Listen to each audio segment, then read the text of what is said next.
దేవునికి వందనాలు. ఈ అవకాశం ఇచ్చిన బట్టి పాస్టర్ గారికి నా వందనాలు. కూడి వచ్చిన సంఘానికి అందరికీ, మైక్ ద్వారా వింటున్న ప్రజలందరికీ నా వందనాలు తెలియజేసుకుంటున్నాను. కొద్ది నిమిషాలు దేవుని వాక్యాన్ని ధ్యానించుకుని ముగించుకుందాం. చదవబడినటువంటి వాక్యం రీతిగా కొద్దిగా 4 విషయాలు మీతో పంచుకొని ముగించాలని ఆశపడుతున్నాను. కాబట్టి కొద్దిసేపు, ఎక్కువసేపు చెప్పను, కొద్దిసేపే చెప్తాను. కాబట్టి అందరూ శ్రద్ధగా వినాలని ప్రభు పేరిట మనం చేస్తున్నాం. చిన్న ప్రార్థన చేసుకుని వాక్యంలోకి వెళ్దాం. అందరూ తలలోంచి కనుమూసుకున్నట్లు చిన్న ప్రార్థన చేసుకుని. మహాపరిశుద్ధుడా, మహోన్నతుడా, నామానికి లేని స్తుతులు ప్రభా. గీత ద్వారా, పాటల ద్వారా మహిమ పొందారు, ఆరాధన ద్వారా మహిమ పొందారు ప్రభా. చెప్పబడే వాక్యం ద్వారా నాతో అందరితో మాట్లాడు. నా ద్వారా మీరే మీ బిడ్డలతో మాట్లాడారు. ఏం మాట్లాడాలో నా ద్వారా మీరు మాట్లాడాను. మంచి జ్ఞానాన్ని దయచేయండి. చిన్న ప్రార్థన పాద సన్నిధికి చేర్చుకున్నాం. నజరేయుడైన యేసుక్రీస్తు నామమున అడిగి వేడుకుంటున్నాం మా తండ్రి, ఆమేన్. నేను చెప్పబోయే అంశం ఏంటంటే, మనము లోకమునకు ఉప్పై ఉండాలన్నమాట. ఉప్పు అంటే చాలా మంది దైవజనులు చెప్తారు, మనం ప్రపంచానికి ఉప్పుగా ఉండాలి, మనం ఉప్పులాగా సారంగా ఉండాలి, ఉప్పు నిస్సారమైతే పారద్రోయబడదాం అని ఉండాలి. ఉప్పు అంటే ఇంగ్లీష్లో సాల్ట్, SALT, సాల్ట్. నేను ఈరోజు ఆ SALTకి సాల్ట్ అంటే మనం ఎలా బ్రతకాలో చెప్తానన్నమాట. S అంటే షేమ్, సిగ్గు. మనం సిగ్గుపడకుండా దేవుని వాక్యాన్ని, దేవుని సువార్తని ఈ అన్యజనులున్న ప్రపంచంలో మనం సిగ్గుపడకుండా చెప్పాలి. ఏ అంటే యాంగర్, కోపం లేకుండా దేవుని సువార్తని ప్రకటించాలి. L అంటే లస్ట్, కామం. T అంటే టెంప్టేషన్, శోధన. ఎన్ని శోధనలు వచ్చినా ఆ శోధనలు ఎదుర్కొని భయపడకుండా మనం దేవుని సువార్తను ప్రకటించాలి. ఈ 4 విషయాలు మీతో పంచుకుని నేను ఈ వాక్యాన్ని ముగిస్తాను. We should be salt to the world. అంటే మనం ఈ ప్రపంచానికి ఉప్పుగా ఉండాలి. మనం చదువుకున్న లేఖన భాగం మత్తయి సువార్త 5వ అధ్యాయం 13వ వచనం చూసుకున్నట్లయితే, మత్తయి సువార్త 5వ అధ్యాయం 13వ వచనం, మీరు లోకమునకు ఉప్పై ఉన్నారు. ఉప్పు నిస్సారమైతే అది దేని వలన సారం పొందును. ఉప్పు నిస్సారమైతే, ఒకవేళ ఉప్పు చూడండి, మనం వంట చేసినప్పుడు కూరలో ఉప్పు తక్కువైతే ఉప్పే వేయాలి. కారం వేసినా ఉప్పు టేస్ట్ రాదు, పసుపు వేసినా ఉప్పు టేస్ట్ రాదు. ఏది తక్కువైందో అదే వేయాలి. కాబట్టి ఉప్పు నిస్సారమైతే దేని వలన సారం పొందును అని అడుగుతుంది. అది బయట పారవేయబడి మనుషుల చేత త్రొక్కబడుటకే కానీ మరి దేనికి పనికిరాదు. అది మనం ఉప్పు తక్కువైతే ఉప్పు వేసుకుని ఇంకా బాగాలేదనుకోండి బయట పారవేస్తాం. అందుకే తప్ప అది దేనికి పనికిరాదు. ఈ వాక్యాన్ని మన జీవితంలో ఎలా చూసుకోవాలంటే, మనం ఉప్పు కలిగి, అంటే దేవుని వాక్యాన్ని కలిగి మనం జీవించాలి. మనం దేవుళ్ళో ఉండాలి. ఇంకా చూసుకున్నట్లయితే మన జీవితంలో ఏమి ఉండకూడదో చూసుకుందాం. We should not have these in our lives. అంటే సిగ్గు, కోపం, కామం, శోధన, ఇవి లేకుండా ఉండాలి. సిగ్గు, కీర్తనల గ్రంథము 31వ అధ్యాయం 1వ వచనం చూసుకున్నట్లయితే, కీర్తనలు 31వ అధ్యాయం 1వ వచనం,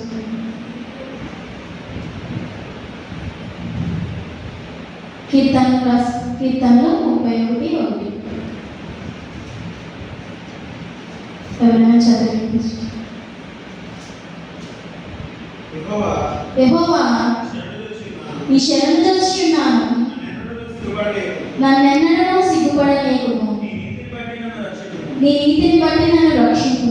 ఇక్కడ దావీదు గారు ఏమంటున్నారంటే, యెహోవా నీ శరణు దొచ్చి ఉన్నాను, నన్నెన్నడూ సిగ్గుపడలేకుము. అంటే మనం ఎప్పుడూ సిగ్గుపడకుండా దేవుని సువార్తను ప్రకటించాలి. దావీదు గారు అలా అడుగుతున్నారు, నన్నెన్నడూ సిగ్గుపడనీయకుము, నన్ను ఎప్పుడూ సిగ్గుపడకుండా చూసుకో ప్రభా అని అక్కడ దేవునికి మొరపెడుతున్నారు. నీ నీతిని బట్టి నన్ను రక్షింపు. మనం నీతిగా ఉంటే, మన జీవితం నీతిగా ఉంటే యేసు ప్రభువే మనల్ని రక్షిస్తాడు. మనము ఎప్పుడు కూడా సిగ్గుపడకుండా అంటే కొంతమంది చూడండి, బయటికి వెళ్ళి ఇప్పుడు క్రైస్తవులు మనం ఉన్నాం, చర్చిలో చెప్తాం వీధి సువార్తలు చేయాలన్నప్పుడు వీధి సువార్తలు అంటే చాలా మందికి భయం అన్నమాట. ఎందుకంటే వీధిలో చెప్పడానికి చాలా మంది భయపడతారు, ఇప్పుడు స్టేజ్ మీద చెప్పడానికి చాలా మంది భయపడతారు. ఆ భయం లేకుండా సిగ్గు విడిచి మనం దేవుడి సువార్తను జరిగించాలి.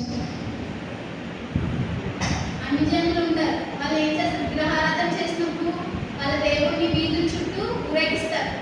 వాళ్ళకి నేను సిగ్గు, నిజమైన దేవుడిని నమ్ముకున్న మనకెందుకు? కొట్టి రాయిని పూజించే వారికే సిగ్గు లేనప్పుడు నిజరక్షకుని ఈ సమస్తాన్ని సృష్టించిన యేసు మన దేవుడిని నమ్ముకున్నప్పుడు మనకి ఎందుకు సిగ్గుపడాలి? అటువంటి సిగ్గు లేకుండా అంటే మరి భయం లేకుండా, భయపడకుండా దేవుడి సువార్తని ప్రకటించాలి. చివరి కాలం అంచె దినాల్లో ఉన్నాం, మన రాకడ దగ్గర పడుతుంది. మనం మారు మనసు పొందాలి, సిగ్గు లేకుండా, భయపడకుండా సువార్తని ఈ లోకంలో మనం ప్రకటించగలగాలి. చూసుకున్నట్లయితే మనం ఉప్పుగా ఉండాలంటే సిగ్గు విడిచి దేవుని సువార్త ప్రకటించాలి. మనం ఉప్పుగా ఉండాలంటే 4 మన జీవితంలో అనుభవించాలి. అవి మనం తీసుకోగలిగితే మనం ఉపయోగం. రెండవది కోపం.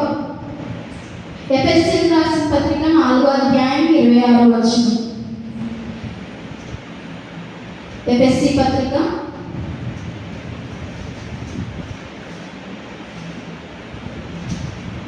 4వ అధ్యాయం 26వ వచనం.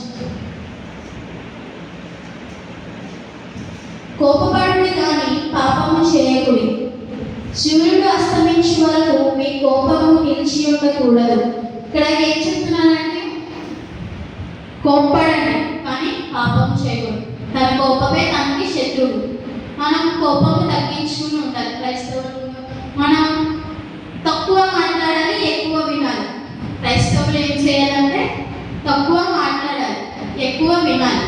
ఎదుటివారు చెప్పేది ఎక్కువ వినాలి, మనం ఎక్కువ మాట్లాడకూడదు. కోపపడండి, తప్పులేదు, కానీ పాపం చేయకండి. కోపమే మనకి శత్రువు. ఆ శత్రువు ఏమవుతుంది? పాపం అవుతుంది. కోపం ఎలా ఉండాలంట? పొద్దున సూర్యుడు ఉదయించినప్పుడు కోపపడ్డారనుకోండి, ఈవినింగ్ అంటే సాయంత్రం సూర్యుడు అస్తమించినప్పుడు మన కోపం పోవాలి.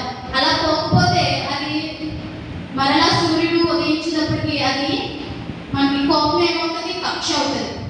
ఆ కక్ష పగ అయిపోతుంది. ఆ పగ ప్రతీకారం తీర్చుకోవాలనిపిస్తుంది. ప్రతీకారం తీర్చుకోవాలనిపించినప్పుడు ఏం చేస్తాం? వాటిని చంపడము, వాటిని చంపగల ప్రయత్నాలు, ఏదో ఒక పాపంలోకి మనం వెళ్ళిపోతాం. అలాగా మనం సూర్యుడు అస్తమించే లోపే మన కోపాన్ని అణచివేసుకోవాలి. ఆదికాండం 4వ అధ్యాయం 6, 7, 8 వచనాలు చూసుకున్నట్లయితే, ఆదికాండం 4వ అధ్యాయం, యెహోవా కయీనుతో నీకు కోపమేలా, ముఖము చిన్నపుచ్చుకున్నాయని నీవు సత్క్రియ చేసిన ఎడల తలెత్తుకొనువా, సత్క్రియ చేయని ఎడల వాకిట పాపము పొంచియుండును, నీ ఎడల దానికి వాంఛ కలుగును, నీవు దానిని ఏలుదు అని. చాలు. ఇక్కడ చూసుకున్నట్లయితే యెహోవా అడుగుతున్నాడు కయీనుతో, నీకు కోపమేలా. కయీనుకు కోపం ఎందుకు వచ్చింది? తన తమ్ముడైన హేబేలు బలి యెహోవా స్వీకరించినందుకు. హేబేలు బలి దేవుడు ఎందుకు స్వీకరించాడు, కయీను బలి ఎందుకు స్వీకరించలేదు అంటే, హేబేలు మనస్ఫూర్తిగా దేవునికి అర్పించారు, కానీ కయీను అలా కాదు. తనకున్న దాంట్లో కొంత దాచుకుని కొంత దేవునికి అర్పిస్తారు. కాబట్టి దేవునికి హేబేలు బలి అర్పిస్తారు. అందుకని నా తమ్ముడైన హేబేలు బలి దేవుడు స్వీకరించాడు, నా బలి దేవుడు స్వీకరించలేదన్న కోపం కయీను మనసులో ఉండిపోయింది. ఆ కోపం ఎలా ఉంది? పగ అయిపోయింది. ఆ పగ ప్రతీకారం తీర్చుకోవాలనిపించి ఏం చేశాడు? వాళ్ళ తమ్ముడిని ఎలాగ చంపాలనుకుంటారు. చూసారా, ఆ కోపం ఆ రోజు సాయంత్రానికి పోలేదు కాబట్టి వాళ్ళ తమ్ముడిని చంపాలనుకున్నారు. వాళ్ళ తమ్ముడిని ఎలా చంపుతాడు? డైరెక్ట్గా చంపలేడు. ఒక రాత్రి ఏం చేశాడు? తమ్ముడు రా పొలంలోకి వెళ్తాము అని చెప్పేసి పొలంలోకి తీసుకెళ్ళి 8వ వచనం, కయ్యేను తన తమ్ముడైన హేబేలుతో మాట్లాడాడు. వారు పొలంలో ఉన్నప్పుడు కయ్యేను తన తమ్ముడైన హేబేలు మీద పడి అతనిని చంపాడు. చూసారా, ఒక మనిషి కోపం వల్ల ఒక మనిషి ప్రాణం పోయింది. అది పాపమే కదా. మనకున్న పదార్థాలను నరహత్య చేయకూడదు అని ఒక ఆజ్ఞ ఉంటుంది. ఆజ్ఞాత్మకమే పాపం. పాపం జీతం మరణం. ఒక కోపం వల్ల పాపం చేశాడు, ఆ పాపానికి మరణం. తర్వాత కయ్యను ఏమైపోతాడు? దేశతిమ్మరైపోతాడు. కాబట్టి మనం అలాగా కయ్యనులాగా కాకుండా మనం కోపం అణుచుకుని, ఎంత కోపం వచ్చినా దేవుడి సన్నిధిలో మోకరించి, ప్రభా ఆ కోపాన్ని అణుచువే. ఎదుటి వాళ్ళు మనం తప్పు చేస్తారనుకో, తప్పు అని చెప్పండి, కానీ ఎక్స్ట్రీమ్గా వెళ్ళకూడదు. తప్పు అయితే తప్పు అని చెప్పాలి, ఉప్పు అయితే ఉప్పు అని చెప్పాలి. ఆ చెప్పే క్రమంలో వారికి నచ్చకపోతే వదిలేయండి. దేవుడి సన్నిధిలో మనం ప్రార్థన చేయాలి, ప్రభా ఆ మనిషిని మార్చు ప్రభా అని మనం ప్రార్థన చేయాలి. అంతేగాని మనం ఒక కోపడతానంటే మనం కూడా తిరిగి కోపడకూడదు.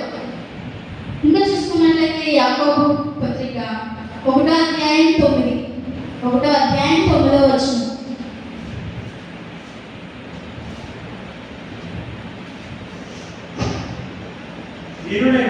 దీనుడైన సహోదరుడు తనకు కలిగిన ఉన్నత దశయందు అతిశయింపబడెను. ధనవంతుడైన సహోదరుడు తనకు కలిగిన దీన దశయందు అతిశయింపబడెను. ఇక్కడ చూసుకున్నట్లయితే ఇద్దరు సహోదరులు మనం ఇద్దరు అన్నదమ్ములు ఉన్నారండి. అన్నదమ్ములు ఒకడేమో ధనవంతుడయ్యాడు, ఒకడేమో పేదవాడు. ఇక్కడ ఏమైంది? దీనుడైన సహోదరుడు తనకు కలిగిన ఉన్నత దశయంలో అతిశయింపబడ్డాడు. దీనుడు ఏం చేస్తున్నాడు? తనకున్న దాంట్లో సంతోషిస్తున్నాడు, తనకున్న దాంట్లోనే దేవుడిని స్తుతిస్తున్నాడు, తనకున్న దాంట్లోనే అతిశయిస్తున్నాడు. ధనవంతుడైన సహోదరుడు ఏం చేస్తున్నాడు? తనకు కలిగిన దీన దశయంలో తను తగ్గించుకునేవాడు, తను హెచ్చించుకున్నాడు. మనం ఎంత తగ్గించుకుంటే అంత హెచ్చింపబడతాం. నాకేంటి, నాకు అంత ఉంది, నాకు ఎంత ఉంది అనుకుంటే ఆఖరికి ఏమీ ఉండదు. ఈ లోకంలోకి ఏమీ తెచ్చుకోలేదు. ఈ లోకం నుంచి తిరిగి వెళ్ళేటప్పుడు ఏమీ పట్టుకెళ్ళదు. అలెగ్జాండర్ ది గ్రేట్ తెలిసే ఉంటుంది మనకి. ఆయన చనిపోయినప్పుడు తన సమాధి పెట్టి 2 కర్ణాలు పెట్టించుకుని తన 2 చేతులు బయటికి చూపించి, బయటికి ప్రజలందరూ చూడాలని తన 2 చేతులు బయట పెట్టుకుని మోసుకెళ్ళిపోతారు. ఆయన బ్రతికుండగానే చెప్తారనమాట సైనికులకి. ఇంకేం చెప్తారు? నేను సంపాదించిన బంగారపు నాణాలు కానీ, వెండి నాణాలు కానీ నా శవం మీద జల్లతో తీసుకెళ్ళండి అని చెప్తారు. ఆయన ఎందుకు అలా చెప్పారు అంటే, నేను సంపాదించింది ఏమి నేను పట్టుకెళ్ళట్లేదు, ఇదిగో నేను సంపాదించిందంతా నా మీదే ఉంది, నేను దేన్ని పట్టుకెళ్ళట్లేదు, నా చేతులు కూడా ఖాళీగానే ఉన్నాయి, నేను ఏం పట్టుకెళ్ళట్లేదు అని చూపించడానికి ఆయన అలా చేశారు.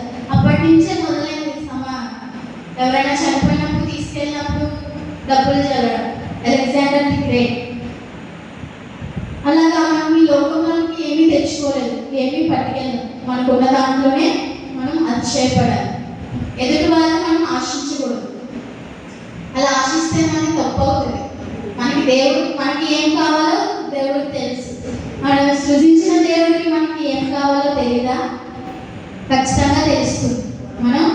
మనకి ఏం కావాలో, ఈ రోజుకి మనకి ఎంత ఆహారం కావాలో అంత ఆహారమే దేవుడు ఇస్తారు. ఎక్కువ తీసుకోవాలని కూడా మనం మూర్ఖత్వం.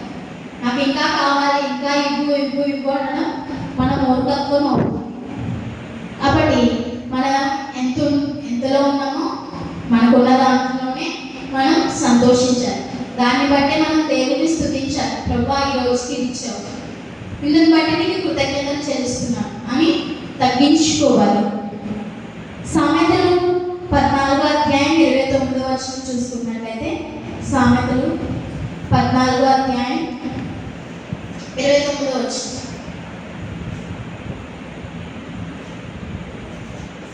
దీర్ఘశాంతము గలవాడు మహావివేకి, ముంగోపి మూఢత్వమును బహుమానంగా పొందును. అంటే దీర్ఘశాంతము గలవాడు మహా వివేకి అంటే మనం కోపం లేకుండా దీర్ఘశాంతంగా ఉండాలన్నమాట. ఎప్పుడు శాంతంగా ఉండాలి. దీర్ఘశాంతంగా ఉన్నప్పుడు వాళ్ళు ఏమవుతారంట? మహా వివేకి. అవివేకులు ఎవరు? కోపపడేవారు అవివేకులు. మనం అవివేకుల వల్లే కాకుండా వివేకి వల్లే ఉండాలన్నమాట. కాబట్టి మనం 2 అంశాలు చూసుకున్నాం. ఫస్ట్ది షేమ్, సిగ్గు లేకుండా దేవుని సువార్త ప్రకటించాలి. ఏం పర్లేదు, ఏమొచ్చినా దేవుడు చూసుకుంటాడు. అలా సిగ్గుపడకుండా దేవుని సువార్తని ప్రకటించాలి. మనం గతించిన నెల మార్చ్ 24 మనం క్రైస్తవ సేవకుడు ప్రవీణ్ పగడాల గారు మరణించారు. ఎందుకు చంపేశారండి ఆయన్ని? ఆయన సిగ్గుపడకుండా, ఇటువంటి కోపం లేకుండా సిగ్గుపడకుండా దేవుని సువార్తను ఆయన ప్రకటించారు. ఈరోజు నాకు నచ్చలేదు కాబట్టి ఆయన్ని వాళ్ళు మంచిని లేకుండా చేస్తారు. కానీ వాళ్ళ మిస్సెస్ జెసికా పగడాల గారు ఏమన్నారో తెలిసిన? ఆయన్ని సమాధి బరియల్ గ్రౌండ్స్ దగ్గర ఆయన్ని బాడీ ఉంచినప్పుడు ఏమంటారంటే, we are not here to take the revenge, we are here to tell the Christ love అని చెప్తారు. అంటే మేము రివెంజ్ తీర్చుకోవడానికి రాలేదు, కానీ దేవుని ప్రేమ ప్రకటించడానికి వచ్చామని చెప్తారు. అవి ఎంత తగ్గించుకున్నారండి?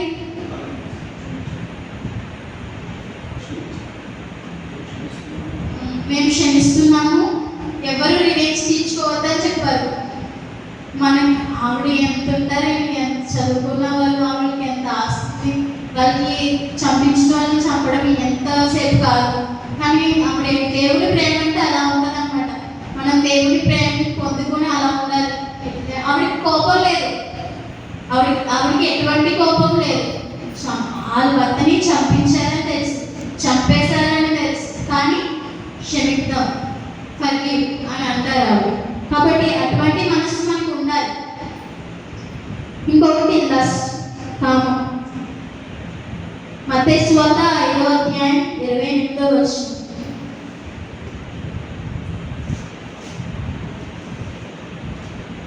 మత్తయి సువార్త 5వ అధ్యాయం 28. నేను మీతో చెప్పినది ఏమనగా, ఒక స్త్రీని మోహపు చూపుతో చూసి ప్రతివాడు అప్పుడే తన హృదయమందు ఆమెతో వ్యభిచారం చేసిన వాడగును. అంటే ఒక స్త్రీని అటుగా వెళ్తున్న ఒక స్త్రీని మోహపు చూపుతో చూసినప్పుడే తన హృదయంలో వ్యభిచారం చేసిన వాడు అవుతాడని. అక్కడ పురుషుడిదే తప్పు కాదు, స్త్రీది కూడా తప్పు ఉంటుంది. మనం వేసుకునే మన dressing style, way of dressing style ఎలా ఉండాలంటే, ఒక అమ్మాయి చూసినప్పుడు అమ్మో ఇవి క్రిస్టియన్గా అనిపించాలి. అంటే దేవుని ప్రేమ కలిగిన ఒక స్త్రీగా అలా మనం డ్రెస్సింగ్ స్టైల్ ఉండాలన్నమాట. ఒక స్త్రీని మోహపు చూపుతో చూచువాడు తన హృదయంలో వ్యభిచారం చేసినవాడు. చూడటం తప్పు కాదని, కానీ ఆ స్త్రీగా మనం ఎలా ఉండాలి? మనం ఎదుటి వారికి చూపించుకోవడం. అంటే మన డ్రెస్సింగ్ స్టైల్ మంచిగా ఉంటే మనం ఎవరు చెడు ఉద్దేశంతో చూడరు. కాబట్టి మనం కూడా అలా డ్రెస్సింగ్ స్టైల్ చేసుకునేలాగా ఉండాలి. అది ఎలా వస్తుంది? మన మనసులో దేవుని ప్రేమ కలిగి ఉంటే మన డ్రెస్సింగ్ స్టైల్ కూడా ఆటోమేటిక్గా మారిపోతుంది. మన మనసు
ఎంతమంది మధ్యనైనా లాంటి క్రూరుల మధ్యనైనా నేను ప్రకటిస్తాను వెళ్తున్నాను. కాబట్టి ఎన్ని శోధనలు వచ్చినా నేను ఎదుర్కోగల శక్తి నాకు దయచే ప్రభు అని మనం ప్రార్థన చేసుకోవాలి. మన ప్రార్థన దేవుడు వినడనుకుంటాం. మనం చేసిన ప్రార్థన దేవుడు వినట్లేదు, దేవుడు వినట్లేదు, నేను ఇంకెందుకు దేవుడు నమ్ముకున్నాను వేస్ట్ అని అనుకోవడం కుదరదు. దేవుడు మనం చేసిన ప్రతి చిన్న ప్రార్థనైనా పెద్ద ప్రార్థనైనా దేవుడు వింటాడు. కొంతమందికి త్వరగా జవాబిస్తారు, కొంతమందికి లేట్గా ఇస్తారు. ఆ లేట్గా ఇచ్చిన క్రమంలో మనం దేవుడి కోసం నిలబడుతున్నామా లేదా అని దేవుడు పరీక్షిస్తాడు. పరీక్షించి మనం నిలబడితే దేవుడు మనకి సమాధానం ఇస్తాడు. నిలబడితేనే సమాధానం ఇస్తాడా అంటే కాదు. కొంతమందికి త్వరగా ఇస్తారు, ఎందుకంటే అదొక పరీక్ష. త్వరగా ఇచ్చేస్తే దేవుడు మళ్ళీ నా సన్నిధిలో ఉంటారా వెళ్ళిపోతారా అని కూడా దేవుడు పరీక్షిస్తాడు. కాబట్టి ఈ 4 అంశాలు మన జీవితంలో ఉంచుకున్నట్లయితే, మన జీవితంలో జరిగించుకున్నట్లయితే ఆ దేవాది దేవుడు మనల్ని ఒక స్థాయికి తీసుకువెళ్తారనమాట. కాబట్టి ఈ 4 అంశాలు అంటే SALT సాల్ట్, ఈ సాల్ట్ అనే దానికి మనం ఎదుర్కొనగలిగితే మనం ఆటోమేటిక్గా ప్రపంచానికి ఉప్పైపోతాం. కాబట్టి మరి నా మాటలు అర్థమయ్యో లేదో, ఏమైనా తప్పులు ఉంటే క్షమించండి. అట్టి కృప ఇవన్నీ ఎదుర్కొనగల శక్తి, ధైర్యం, అట్టి కృప దేవుడు మనకి అనుగ్రహించుగాక. ఆమేన్.